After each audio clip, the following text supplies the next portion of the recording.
Argentina is one of football's greatest paradoxes. The same sky blue and white shirt that represents genius, passion, Diego Maradona, and Lionel Messi also provokes anger in stadiums far beyond South America. To millions, Argentina embodies football at its most emotional and unforgettable. To its critics, however, the team represents provocation, gamesmanship, and a relentless willingness to push every rule to its limit. That tension did not begin with one match, one generation, or one controversial decision. It was built over decades through political history, regional rivalry, and moments that became part of World Cup mythology. To understand why Argentina can be loved with such intensity and rejected with equal force, we must look beyond its trophies. The deeper story lies in the way Argentina wins, the identity it projects, and the belief that, whenever the pressure rises, brilliance and confrontation are never far apart. Long before football became a global television spectacle, Argentina had developed a complicated relationship with its neighbors. Economic growth and European immigration helped Buenos Aires present itself as a modern, European-style capital. Over time, parts of the country's elite promoted the idea that Argentina was culturally different from the rest of Latin America. What sounded like confidence at home often sounded like arrogance abroad. In 2021, President Alberto Fernandez caused outrage after making a remark suggesting that Argentines came from European ships, while describing Mexicans and Brazilians through offensive stereotypes. He later apologized, but the statement reinforced an old regional perception that Argentines, particularly people from Buenos Aires, consider themselves superior. Football became the perfect stage for that resentment. Every celebration could be interpreted as pride by one audience and contempt by another. Every victory intensified a rivalry that had never been only about the result. The 1978 World Cup remains one of the most debated chapters in Argentina's football history. The country hosted the tournament under Jorge Rafael Videla's military dictatorship, which used the competition to project order and national unity, while political repression continued behind the spectacle. On the field, Argentina needed a victory by at least 4 goals against Peru to move ahead of Brazil and reach the final. It won 6-0. The result has never been officially overturned, but its scale, the political environment, and the tournament's scheduling generated suspicions that have survived for decades. Stories involving political pressure, diplomatic influence, and financial favors have circulated ever since, although conclusive proof that the match was fixed has never emerged. That distinction is essential. The game cannot honestly be described as a proven conspiracy. Yet perception can become as powerful as evidence, and for many rival supporters, 1978 became an enduring symbol of Argentina succeeding while controversy stood beside it. 8 years later, Diego Maradona created the clearest image of Argentina's double identity. Against England in the 1986 World Cup quarterfinal, he punched the ball past goalkeeper Peter Shilton for the infamous hand of God. The officials missed the handball, and the goal was allowed. Only 4 minutes later, Maradona produced the goal of the century, carrying the ball from his own half, escaping one defender after another, and scoring one of the finest goals football has ever witnessed.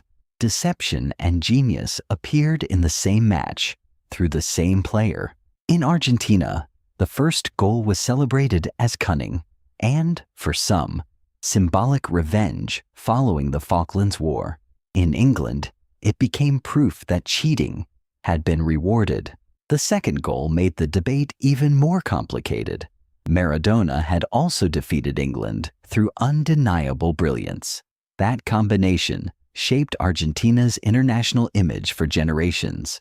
Its opponents could condemn the method, but they could never dismiss the talent. Other incidents strengthened that reputation. At the 1994 World Cup, Maradona failed a drug test and was removed from the tournament.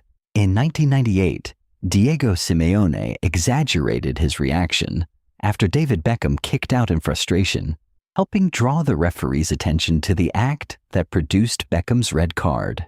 After Argentina lost to Germany on penalties in 2006, players and staff became involved in an ugly confrontation on the field.